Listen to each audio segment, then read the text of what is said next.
그렇게 며칠이 지나고 정말 문득 수면제를 보다가 한 생각이 떠올랐어. 수면에 관한 생각이. 앞에서도 말했지만 섬에서는 수면의 개념이 없어. 난 밤은 있지만 계속 깨어있지.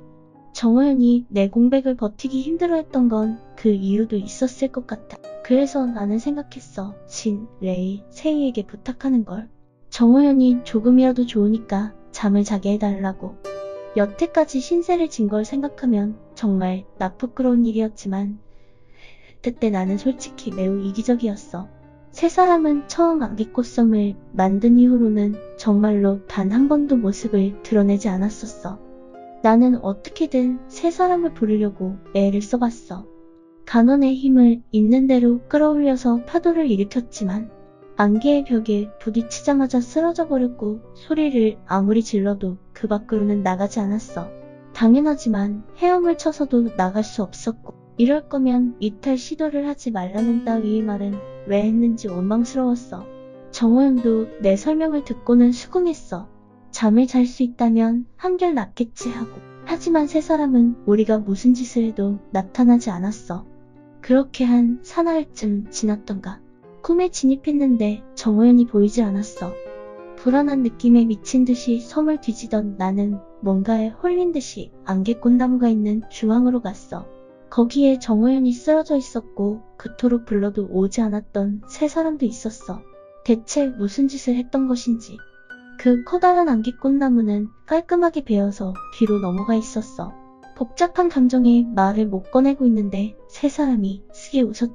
그 표정을 보고 난 짐작할 수 있었어. 이렇게 될 걸 알고 있었구나 하고. 정호연은 기절해 있었는데 손이 다 까져 있었어. 어찌할 바 없이 그 손만 만지면서 나는 말했어. 섬에 갇힌 자들이 수면을 하게 하는 방법은 없냐고. 하지만 세 사람은 그건 불가능하다고 했어. 기절시키는 게 정신을 잃는다는 면에서는 수면과 가장 흡사하다는 잔인한 대답만 남았지. 지는 그거 말고는 나에게 할 말이 없느냐고 했어. 그저 계속 고장난 기계 마냥 정말 방법이 없느냐고 물었어. 돌아온 답은 냉정했어. 절대 없다고. 난 그 자리에서 울고 말았어. 정말 온갖 서름이며 슬픔이 한꺼번에 폭발해서 펑펑 울었지. 그러자 세이가 마음이 약해졌는지 나한테 대안을 제시했어. 수면은 불가능하지만 정신을 잃게는 할 수 있으니까. 자기가 이 섬에 남아서 내가 나갈 때마다 정호연을 가사 상태로 만들어 놓는 건 어떻겠느냐고. 그것 말고는 더 좋은 방법이 떠오르지 않아서 나는 일단 수긍했어.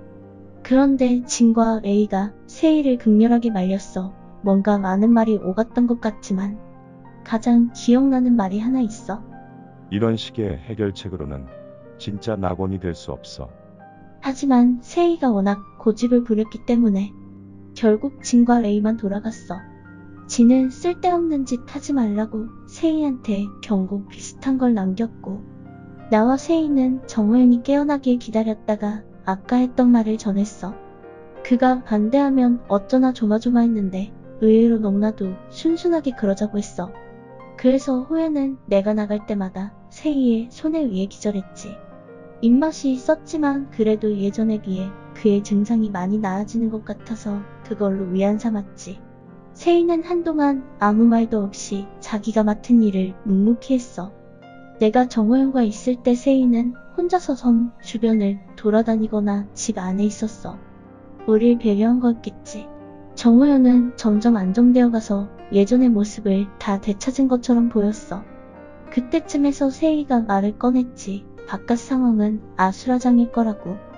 예상 못한 건 아니었지만 세이가 그런 말을 했다는 거에 놀라서 나는 진지하게 물어봤어. 어떻냐고? 세이는 뜬금없이 자신들은 원래 완벽한 낙원을 만들고 싶었다고 했어. 이번이 첫 번째가 아니라고도 했고 솔직히 첫 번째가 아니라는 말엔 정말 놀랐어. 나 이전에도 섬이 있었고 사람들이 있었다는 생각을 하니까 기분이 묘했지. 세이는 그런 나한테 예전 시도가 모두 실패였다고 했어. 난 물어봤지. 그럼 실패한 낙원은 어떻게 됐냐고. 세이가 답했어. 없애거나 아니면 새로운 세상으로 남거나 둘 중 하나였다고. 이번에는 정말 성공할 것 같았대. 그런데 중독자가 발생하고 갇힌 자가 발생하고 그런 와중에 가장 그 변화가 빨랐던 게 나였다고 했어. 어찌 보면 당연한 거였겠지. 내가 세 사람을 제외하고는 가장 먼저 스카이블루에 떨어졌으니까. 그래서 세 사람은 나에게 이목을 집중했고 내 부탁도 웬만해서는 들어줬던 거라고 했어. 나한테서 해결책을 찾을 수 있을 거라고 생각했으니까 이해는 갔는데 조금은 서글펐어. 내 부탁을 들어줬던 이유에 단순한 호의만이 아니라 계산적인 생각이 섞여 있었으니까. 너무 안일했던 걸까? 난 다시 물어봤었어. 그래서 나한테서 해결책을 찾았느냐고. 세이는 모르겠다고 했어. 찾은 것 같다 싶으면 또 다른 문제가 발생했기 때문에 부정할 수가 없었기에 난 그저 어색하게 웃을 수밖에 없었지. 세이는 그 후로 다른 섬 이야기를 해주었어. 먼저 스카이그린도 중독자가 무수히 생겨났다고 했어. 진이 임시방편으로 며칠이 지나면 강제로 추방해버리는 방법을 썼는데 그렇게 하자 갇힌 자가 갑자기 급증해버렸다고. 진은 너무 놀라서 추방을 그만두었다고 했지. 어쩔 수 없이 세 사람은 스카이그린을 중독자들의 섬으로 구분짓고 중독자라 판명된 사람들을 모두 스카이그린으로 옮겼다고 해. 아직 봉쇄는 하지 않았지만 상태가 심각해지면 봉쇄도 고려하고 있다는 이야기도 해주었어. 또 미스틱에 남은 사람들 사이에 미묘한 분위기가 감돈다는 말도 했어. 난 그게 뭔지 잘 몰랐지. 세이도 잘 설명하지 못했고 하지만 좋은 방향이 아니라는 것만은 알 수 있었어. 난 바깥 세상이 걱정스러웠지만 한편으로는 또 기뻤어. 계산적인 생각이 들어가 있긴 했지만 어쨌든 결과적으로 특별 대우를 받는다는 걸 확인받은 셈이었으니까. 정호연의 증상도 눈에 띄게 좋아지고 있었고 나는 서서히 다른 섬이 어찌되든 이곳만 괜찮으면 되지 않을까 하는 매우 이기적인 태도를 갖게 되었지. 나는 되도록이면 세 사람의 심기를 거스르지 않기 위해서 눈치를 보고 최대한 소극적으로 살았어. 그저 다른 섬이라면 어떻게 되든 상관없고 우리가 있는 곳만이라도 이렇게 유지되면 좋겠다고 생각했지. 하지만 세 사람은 그런 내 태도까지도 꿰뚫어 보고 있었는지 얼마 뒤에 나와 정호연한테 안개꽃섬을 떠나라고 요구했어. 밤마다 기절시키는 건 원한다면 해주겠지만 사람이 없는 곳에 있을 때만이라는 조건을 붙이더라. 다른 사람이 눈치채면 안 되니까. 물론 나는 세 사람한테 이유를 물어봤어. 나한테 이런 식으로 특별 대접을 하는 걸 다른 사람이 알기라도 하는 날에는 완전히 끝장이 날 거라고 하더라. 그리고 이미 스카이블루 주민들은 나와 정호연이 그곳에서 사라진 뒤 둘만이 특별한 곳에 있다는 사실을 한치의 의심도 없이 믿고 있었다고 해. 더 이상 감추기가 힘들어지고 있는 상황이었던 거야. 그야 그렇겠지. 나는 스카이그린을 만들 당시 땅을 띄운 사람이었고 최초의 세 사람을 제외하곤 가장 먼저 이곳에 왔으니까 그냥 쫓겨났을 거라고 생각하진 않았겠지. 결국 나와 정호연은 안개꽃섬을 떠나 미스틱으로 몰래 들어왔어. 원래는 스카이그린으로 갈 예정이었지만 진한테 부탁해서 며칠 동안 둘러보겠다는 허락을 받았지. 진은 나에게 혹시나 해결책이 생각난다면 알려달라고 말하면서 보내줬어. 오랜만에 온 미스틱은 얼핏 보기에는 처음과 다를 것이 없어 보였어. 그렇지만 사람들을 만나자 뭔가 이상하다는 느낌을 받을 수 있었지. 사람들은 예전처럼 서로 가리지 않고 놀던 그 모습이 아니었어. 커플이야 그렇다 치고 몇 명 단위로 뭉쳐서 몰려다니며 다른 무리와는 절대 어울리지 않는 모습이 몹시 이질적이었지.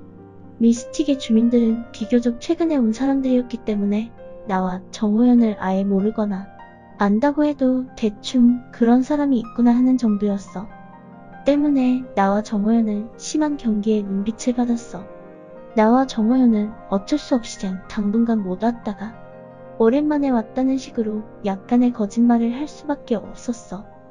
그래도 사람들은 경계심을 쉽게 풀지를 않더라고. 한참 뒤에 진에게서 겨우 얘기를 들을 수 있었어. 미스틱에서 갇힌 자 혹은 중독자가 된 사람들이 점차적으로 신경질적으로 변해가서 난동을 부리는 바람에 미스틱 사람들이 낯선 사람에 대해 경계심을 가진 것 같다고. 무리지어서 다니는 것에 대해서는 중독자 사건이 빈번히 일어나자 미스틱 주민들이 자발적으로 무리를 짓고 그 안에서 나오는 중독자를 빠르게 발견해서 신에게 알리는 형태가 성립되었다더라. 하지만 그럼에도 불구하고 중독자는 빠르게 증가하고 있었어. 내가 그곳에서 있던 불과 며칠 사이에 서너 명이 중독자를 봤으니까. 미스틱의 사람들은 미스틱의 환경과 주어진 조건을 즐기면서도 항상 불안해했어. 자기 무리 중에서 중독자가 나오지는 않을까, 혹은 자기 자신이 중독자가 되는 건 아닐까 하고. 그러면서도 굉장히 가식적이었어. 나와 정원에게 앞에서는 웃으며 대하고 뒤에서는 중독자나 갇힌 자일 거라는 이야기를 하며 욕을 해댔지. 맞는 말이었지만 속은 쓰렸어. 해결책.